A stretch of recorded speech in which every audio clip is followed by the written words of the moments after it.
സാമൂഹിക മാധ്യമങ്ങളിലൂടെ ദൃശ്യം പ്രചരിച്ചതിന് പിന്നാലെ യുവാവ് ജീവനൊടുക്കി. കോഴിക്കോട് ഗോവിന്ദപുരം സ്വദേശി ദീപക്കാണ് മരിച്ചത്.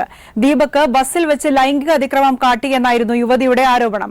തിരക്കുള്ള ബസ്സിൽ വെച്ച് യുവതി ചിത്രീകരിച്ച വീഡിയോ സാമൂഹിക മാധ്യമങ്ങളിൽ പ്രചരിച്ചതിന് പിന്നാലെയാണ് ദീപക് ആത്മഹത്യ ചെയ്തത്. വസ്തുതാവിരുദ്ധമായ പ്രചാരണമാണ് യുവതി സാമൂഹിക മാധ്യമങ്ങളിൽ നടത്തിയതെന്നും ദീപക് കടുത്ത മാനസിക സംഘർഷത്തിലായിരുന്നുവെന്നും ബന്ധുക്കൾ ആരോപിക്കുന്നു. ആ പ്രതികരണത്തിലേക്ക് ആദ്യം. ഒരു സംഗതികളിലേക്കും വരാത്ത കച്ചറക പോലും ഇല്ലാത്ത ഒരാളാണ്. എന്തെങ്കിലും ഇഷ്യൂ ഉണ്ടെങ്കിൽ പോലും ആള് അതിന് മുന്നിലേക്ക് കയറി വരാത്തൊരു മനുഷ്യനാണ്. ഇങ്ങനെയൊരു സംഭവം കാണുമ്പോൾ അപേക്ഷമായിട്ട് അവന്റെ വല്ലാണ്ട് വേദനിച്ചിട്ടുണ്ടാവും. അതുകൊണ്ടാണ് അവൻ ഏറെ ദുഃഖകരമായ ഈ ഒരു വാർത്ത ഇതിനോടാണെന്ന് നിങ്ങളിൽ പലരും അറിഞ്ഞിട്ടുണ്ടാവും. ഷിംജിത എന്ന പരനാറി എന്ന് പറഞ്ഞ പോലെ പല തന്തയ്ക്കുണ്ടായ ഒരു അപരാധി മോൾ കാരണം ഒരു കുടുംബത്തിന്റെ അത്താണി നഷ്ടപ്പെട്ടിരിക്കുന്നു. ഇതുപോലുള്ള ധാരാളം അപരാധികൾ നമ്മുടെ നാട്ടിൽ പെറ്റുപെരുകിക്കൊണ്ടിരിക്കുകയാണ്. സീരിയസ്ലി അതിക്രമം കാണിക്കുന്ന ഒരു പുരുഷനെയും വെറുതെ വിടില്ല എന്ന് പറയുന്ന അതേ ആർജവത്തോട് തന്നെ ഇതുപോലെ അപരാധം കാണിക്കുന്ന, അതായത് പുരുഷന്മാരെ ഈ രീതിയിൽ കുടുക്കി അവരുടെ ജീവിതം തന്നെ നശിപ്പിച്ച് അവരെ ആത്മഹത്യ ചെയ്യിപ്പിക്കുന്ന ഇതുപോലുള്ള കാട്ടപരാധികളെ ആരാണ് ഇവിടെ ശിക്ഷിക്കുക? എന്ത് ശിക്ഷയാണ് ഈ കാട്ടപരാധികൾക്ക് കൊടുക്കാൻ കഴിയുമെന്ന് ആലോചിച്ച് നോക്കുക. ഇതുപോലെ അപരാധം കാണിച്ചു വെക്കുക. ഈ ഷിംജിത എന്ന് പറയുന്ന ഈ കാട്ടപരാധിയുടെ വീഡിയോ പ്രത്യക്ഷത്തിൽ കണ്ടപ്പോൾ തന്നെ ഇതൊരു തട്ടമിട്ട കാട്ടപരാധിയാണെന്ന് എനിക്ക് ബോധ്യമുണ്ടായിരുന്നു. ഈ ഒരു അപരാധി കാണിച്ചു വെച്ച ആ ഒരു വീഡിയോ നിങ്ങൾ ശ്രദ്ധിച്ചു കഴിഞ്ഞാൽ മനസ്സിലാവും. അതായത് 10,000 ഫോളോവേഴ്സ് മാത്രമുള്ള ഈ അപരാധിയുടെ പേജ് വൈറലാക്കാൻ വേണ്ടി ഈ ഒരു പാവപ്പെട്ടവനെ കൊടുക്കുകയായിരുന്നു. അതായത് അദ്ദേഹം ഒഴിഞ്ഞു മാറി പോവാൻ നോക്കുന്ന സമയത്ത് അങ്ങോട്ട് പോയി ഇവളുടെ മാരണം കൊണ്ട് അയാളെ തട്ടുവാണ്. ഏത് സ്ത്രീ അങ്ങനെ ചെയ്യുന്നത്? ഒരു ബസ്സിൽ കയറി ഒരു സ്ത്രീ തന്റെ മാരടം കൊണ്ട് പുരുഷനെ അങ്ങോട്ട് പോയി തട്ടിക്കഴിഞ്ഞാൽ ആ പുരുഷൻ വികാരമുള്ളവരാണ് എല്ലാവരും. ആ പുരുഷൻ തിരിച്ച് തട്ടിയാൽ അയാൾ തിരിച്ചു തട്ടിയെന്ന് പറയാം. അയാളെ അങ്ങോട്ട് മാരടം കൊണ്ട് തട്ടി. ഏത് പെണ്ണ ഒരു പുരുഷനെ കയറി മാരടം കൊണ്ട് തട്ടുന്നത്? വ്യക്തമായിട്ട് ആ വീഡിയോ കാണാം. എന്നിട്ട് ഈ അപരാധി പടച്ചുവിട്ട കള്ളത്തരങ്ങൾ അതുകൂടെ നിങ്ങൾ കേൾക്കുക. പിന്നെ ഇതൊരു വ്യൂസിന് വേണ്ടിയിട്ടുള്ള വീഡിയോ അല്ല കേട്ടോ. ഒരു ഗുരുതരമായിട്ടുള്ള മാനസിക സാമൂഹിക പ്രശ്നത്തിന്റെ വിശദീകരണമാണ്. ഇന്നലെ ഞാനൊരു പബ്ലിക് ബസ്സിൽ നിന്നുള്ളൊരു വീഡിയോ ഷെയർ ചെയ്ത്.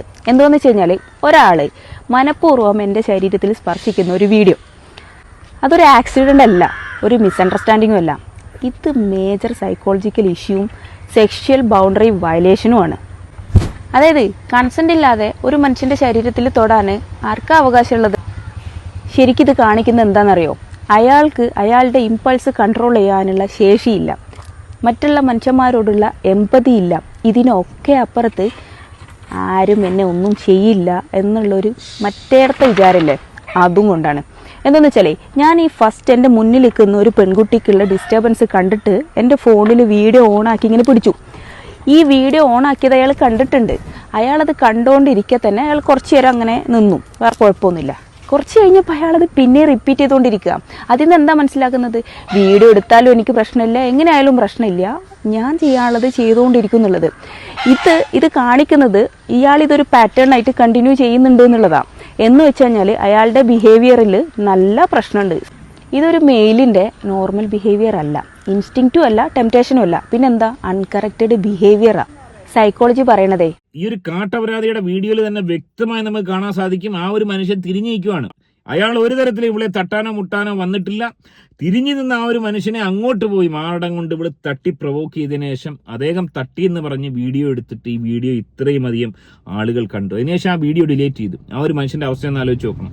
ആ ഒരു മനുഷ്യൻ ഒരു തുണിക്കടയിൽ ജോലി ചെയ്യുന്ന ഒരു മനുഷ്യനാണ്. ആ തുണിക്കടയിലുള്ള സ്റ്റാഫ് തൊട്ട് അദ്ദേഹത്തെ അറിയാവുന്ന ആളുകൾ തൊട്ട്, അതായത് എണ്ണിയാൽ ഒടുങ്ങാത്ത ആളുകൾ അദ്ദേഹത്തോട് ചോദിക്കുന്ന ഒരു അവസ്ഥയിലേക്ക് കാര്യങ്ങൾ പോയി. അയാളോട് ചോദിക്കുന്ന, പരിഹസിക്കുന്ന, കളിയാക്കുന്ന അവസ്ഥയിലേക്ക്. അതായത് അദ്ദേഹം ഇതിൽ തെറ്റ് ചെയ്തിട്ടില്ല എന്ന് പലരും പറയുന്നു, അദ്ദേഹത്തെ സമാധാനിപ്പിക്കുന്നു, വ്യക്തമായി നമുക്ക് മനസ്സിലാവാം. എന്നാൽ പോലും ഈ ഒരു വീഡിയോ പുറത്തു വന്നതിന്റെ പേരിൽ ആ മനുഷ്യൻ ജീവനൊടുക്കി എന്നുള്ളതാണ്. എന്തൊരവസ്ഥയാണെന്ന് ആലോചിച്ച് നോക്കുക. സൈക്കോളജി പറയണതേ, unchallenged behaviour become repeated behaviours. നമ്മൾ എന്താ ചെയ്യേണ്ടത്? ഞാൻ ഇന്നലെ ആ വീഡിയോ എടുത്ത് അയാൾക്കത് പ്രശ്നമല്ല എന്ന് അയാൾ മനസ്സിലാക്കിയിട്ട് വീണ്ടും അത് റിപ്പീറ്റ് ചെയ്തത് കണ്ടിട്ട് ഞാൻ ആ വീഡിയോ പോസ്റ്റ് ചെയ്തതിൻ്റെ ഉദ്ദേശം എന്താണെന്ന് വെച്ചാൽ ഇത് മാക്സിമം ആളുകളിലേക്ക് എത്തിക്കുക. സൊസൈറ്റി അയാളെ ചോദ്യം ചെയ്യണം. അത് അയാളുടെ ചുറ്റുമുള്ള ആൾക്കാരും അയാളുടെ കുടുംബക്കാരും കാണണം. ഒരാൾ സ്വന്തം മനസാക്ഷിക്ക് മുമ്പിൽ അയാൾക്ക് ഒന്നും പ്രശ്നമില്ലാതെ നടക്കുന്ന ഒരാളാണ് എന്നുണ്ടെങ്കിൽ പിന്നെ അയാൾ മാന്യത കാണിക്കുന്നത് അയാൾ ജീവിക്കുന്ന സൊസൈറ്റിക്ക് മുമ്പിലും അയാളുടെ ചുറ്റുമുള്ള കുടുംബത്തിന് മുമ്പിലുമാണ്.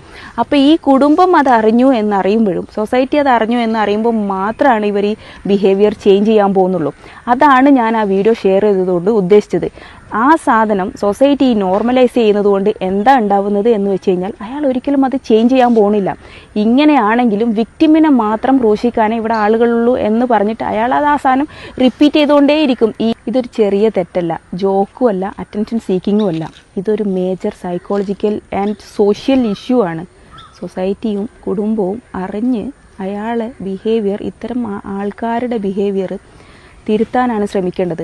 എനിക്കിപ്പോൾ ഈ വീഡിയോ കണ്ടിട്ട് ഇതിൻ്റെ റിയാക്ഷനും ഇതിൻ്റെ റെസ്പോൺസൊക്കെ കണ്ടിട്ട് തോന്നുന്നതേ ഇയാളേക്കാൾ ഭയങ്കര കൗൺസിലിംഗ് കൊടുക്കേണ്ടത് നമ്മുടെ സൊസൈറ്റിക്കാണ്.